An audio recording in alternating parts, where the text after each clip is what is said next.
Okey, sekarang saya ingin cerita pula.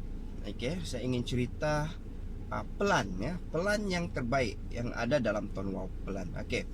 Oleh kerana Tone Wow ni prepaid ya, oleh kerana Tone Wow ni prepaid bukan postpaid. Tone Wow tidak ada bayar bil. So anda terhindar daripada blacklist. Okay? So pengguna Tone Wow ni tidak ada istilah blacklist sebab dia prepaid. Walaupun anda blacklist di telco lain, tapi anda masih boleh gunakan Tone Wow ni sebab Tone Wow ni adalah prepaid dead pass. Okey. So kita ada 4 pelan yang terbaik yang mana kita boleh tukar-tukar ya. Kita boleh tukar-tukar, tapi saya cerita dulu ya. Pelan yang pertama TDS RM10. Okey. TDS RM10. Yang kedua TDS RM30. Yang ketiga TDS RM50 dan TDS RM120 ya. Tapi yang hot ya, yang hot orang ambil adalah TDS RM50. So TDS RM50 ni dia top up RM50 sekaligus. Tidak kisahlah sekaligus ataupun RM30, RM20, RM10. Okey. Lepas tu dia apply ya, dia apply melalui My Wow apps ataupun melalui menu bintang 128 H ya. Pilih TDS RM50. So automatic sistem akan potong kredit kita RM50 dan dia akan bagi package 89GB dan unlimited calling, FUP, Fair Usage Policy. So dia ada polisi. Okey. Untuk 89GB ni dia tidak bagi sekaligus 89GB. Dia ada pecahan ya. Pecahan yang pertama adalah 10GB high speed.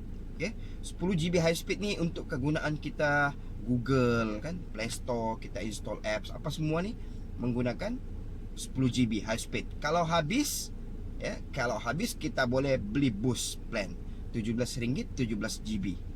Okey. Tapi kalau tidak habis 1 bulan 32 hari ya. Temponya 32 hari. Kalau tidak habis dia carry forward ke bulan hadapan. Ini yang best. Kalau penggunaan saya pun heavy user juga untuk internet ni. Saya tidak dapat habiskan 10GB. Biasanya saya cuma pakai 8GB atau 7GB. So 3GB tu dia akan carry forward dengan ke bulan hadapan. So bulan hadapan tu saya apply 10GB baru, saya dapat 13GB. So dia akan accumulate selagi tidak habis. Okey. Yang kedua, pecahan yang kedua adalah social internet. Social internet ni termasuk YouTube ya, Netflix, WhatsApp ya, WeChat, TikTok, apa-apalah yang berkaitan dengan sosial ya. Dia akan bagi 2GB setiap hari, setiap jam 12 malam. So jam 12 malam dia akan bagi 2GB yang baru, 2GB yang baru. Pakai tidak pakai dia akan bagi juga 2GB yang baru. Okey. Tapi macam saya selalunya 1GB pun susah mau habis ya, 1GB pun susah mau habis. So pakai tak pakai dia hangus dia bagi 2GB yang baru. So kalau kita darab 2GB sehari selama 32 hari, 64GB. Okay. So 64GB plus 10GB high speed sudah 74. Dan lebihnya tu 15GB dia bagi basic data. So basic data ni apabila high speed data yang 10GB tadi habis, dia akan automatic tukar kepada basic data. So dia basic data ni dia slow lah ya. Dia slow. So kalau kita campur 10, 64 dan 15, total 89GB. So memang bagi saya 89GB ni satu data yang banyak sebenarnya. Tidak habis pakai. Sebab tu RM50 dalam Tone Wow sebenarnya sudah cukup berbaloi ya. Dan calling pun kita unlimited kepada semua rangkaian dalam Malaysia sahaja.